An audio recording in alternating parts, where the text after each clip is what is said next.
Selamat datang di Pojok Santai. Sebelum Anda mendengarkan audiobook ini, kami menginformasikan bahwa channel ini adalah review audio dari buku yang ada di Indonesia. Untuk membaca keseluruhan buku ini kami menyarankan membeli buku aslinya di toko buku kesayangan Anda, baik offline maupun online. Keberadaan channel ini dimaksudkan untuk membantu Anda mendapatkan pengetahuan dari buku-buku kesayangan Anda. Jangan lupa untuk subscribe, like, dan komen.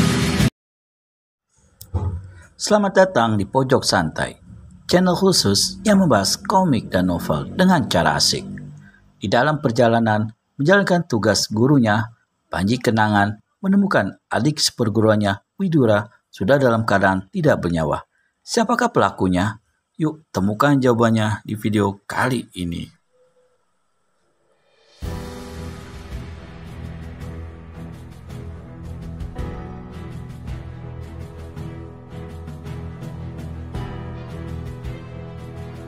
Si gendut tidak pedulikan pertanyaan Panji, malah menjawab, "Puh, kebenaran ucapanmu akan kuselidiki kemudian. Jika ternyata kau masih punya hubungan dengan gundul itu, kelak kau juga bakal menerima bagian. Sekarang, minggirlah." Panji Kenangan melihat orang berbadan gemuk bermuka biru itu mengangkat kedua tangannya setinggi kepala. Sesaat kemudian, lengannya yang berwarna biru itu tampak mengeluarkan sinar biru gelap menggigitkan. "Minggir!" teriak si muka biru keras menggeledek dan marah karena si pemuda masih menghalangi di depannya. Kamu bikin apa?" bertanya Panji. "Tidak usah tanya, lihat saja nasib yang bakal diterima si botak dan kelak kau pun menerima bagianmu." Panji Kenangan tidak mau bergeser dari tempatnya, malah berkacak pinggang. "Cis, menyerang lawan yang sedang tidur adalah tindakan pengecut," katanya. "Kalau mau berperhitungan, bangunkan dia lebih dulu." Anak setan. "Kalau begitu, biarlah kau bersama-sama dia kejap ini juga." Selesai berkata begitu, si muka biru memukulkan kedua tangannya. Satu ke arah kepala botak yang masih tidur lelap, satunya lagi ke arah Panji Kenangan.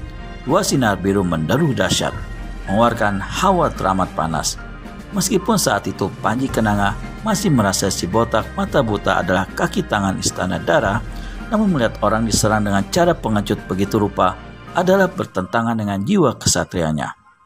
Pemuda ini berseru nyaring lalu berkelebat cepat ke arah pohon di mana si botak mata buta berada. "Hiat!" Maksudnya hendak menyelamatkan orang ini.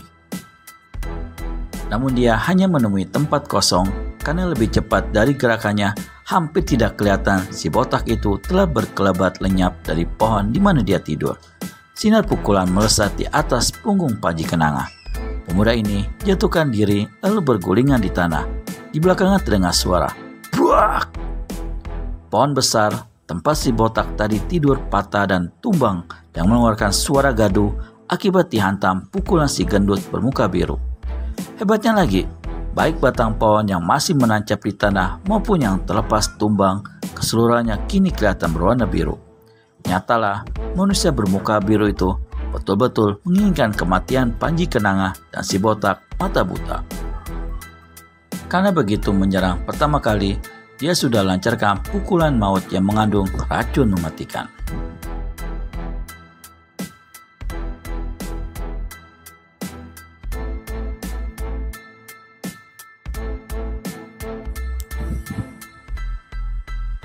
Ketika Panji Kenangan berdiri kembali, pemuda ini melihat si botak mata buta telah berada di bawah pohon yang lain, duduk bersandar dan mengorok persis seperti sebelumnya. Bahkan 10 uang emas pun masih tetap ada di kepalanya yang botak. Di lain pihak, si gendut muka biru menjadi gemas bukan main melihat kedua orang itu berhasil mengelakkan pukulan sakti yang bernama Kelabang Biru. Lebih-lebih si botak mata buta dianggapnya sengaja telah mempermainkannya. "Kupecahkan kepala kalian," teriak si muka biru garang, lalu kembali menyerbu dengan dua kepalan diayunkan. Yang satu menyerang si botak mata buta, yang lainnya menghantam ke arah dada Panji Kenangan. Murid Pramana dari Gunung Raung itu menggeser kakinya ke samping, menepis lengan lawan dengan lengan kirinya. Sewaktu masing-masing lengan saling beradu, Panji Kenanga menggigit bibirnya karena merasakan lengannya pedas bukan main. Di lain pihak, si muka biru tak kurang kagetnya kan ternyata tenaga dorong lengan lawan sanggup menepis demikian rupa ya bukan saja serangannya terhadap si pemuda gagal, tapi serangan yang ditujukan pada si botak mata buta pun meleset akibat tubuhnya terhuyung-huyung ke belakang hampir sejauh 2 langkah. Semua itu membuat amarah si gendut ini semakin memuncak. 3/4 tenaga dalamnya kini disalurkan ke tangan kanan. Tangan kanannya kembali memancarkan sinar biru. Kali ini lebih biru dan gelap dari yang tadi. Panji Kenanga maklum kalau lawan kini siap-siap akan melancarkan pukulan saktinya disertai tenaga dalam yang jauh lebih besar dari sebelumnya. Maka dia pun tidak menunggu lebih lama dan segera menyalurkan 3/4 tenaga dalamnya ke tangan kanan. Begitulah melancarkan pukulan kelabang biru yang mengandung racun mematikan itu.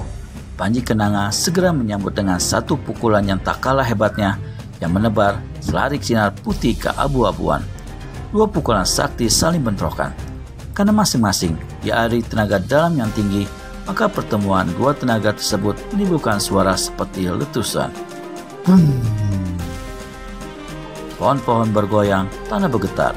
Pasang kaki si muka biru melesak sampai 3 cm ke tanah, sedang kedua kaki Panji Kenanga masuk ke dalam tanah hampir setengah jengkal. Dari sini nyatalah, meski masing-masing pihak sama-sama mengandalkan tenaga dalam sebanyak 3/4 bagian, namun tingkat atau mutu kekuatan tenaga dalam yang dimiliki si muka biru lebih sempurna dari yang dikuasai Panji Kenanga. Hal ini adalah wajar karena Panji Kenanga masih terlalu muda, kurang pengalaman dan masih banyak harus berlatih, sementara lawannya sudah belasan tahun malang melintang di dunia persilatan dan terus-menerus melatih diri. Panji Kenanga yang memaklumi sepenuhnya hal itu bukannya menjadi takut, malah sebaliknya sudah siap-siap untuk maju kembali dengan segala keberanian yang ada, meskipun saat itu dadanya terasa berdenyut-denyut. Segendut muka biru diam-diam dalam hatinya terheran-heran. Pukulan sakti yang tadi dilepaskan pemuda itu beberapa tahun lewat pernah disaksikannya, namun dia tak ingat lagi siapa yang memiliki ilmu pukulan tersebut. Di samping itu, dia juga tidak menyangka kalau tingkat tenaga dalam lawan akan sanggup mengimbangi tenaga dalamnya yang sudah tinggi itu. Manusia ini tak sempat untuk berpikir panjang-panjang, karena saat itu si pemuda dilatnya sudah menejang ke hadapannya. Heat! Maka terjadilah perkalian tangan kosong yang seru. Si muka biru senantiasa berusaha mengadakan bentrokan lengan. Sebaliknya, Panji Kenanga yang maklum kehebatan sepasang lengan lawan dengan cerdik selalu menghindarkan terjadinya bentrokan. Dia bergerak kesik kian kemari, melancarkan serangan-serangan kilat yang selalu berubah-ubah sehingga membuat si muka biru kebingungan. Memang, dalam hal meringankan tubuh dan kegesitan, si muka biru yang gemuk seperti bola itu agak sulit menandingi lawan yang masih muda. Selama bertahun-tahun, Panji Kenanga telah dididik dan melatih diri melompat-lompat di ujung batu-batu sungai yang runcing dan licin berlumut. Dan kini di tanah datar dengan sendirinya, bukan satu hal yang sukar baginya untuk bergerak lebih cepat dan gesit.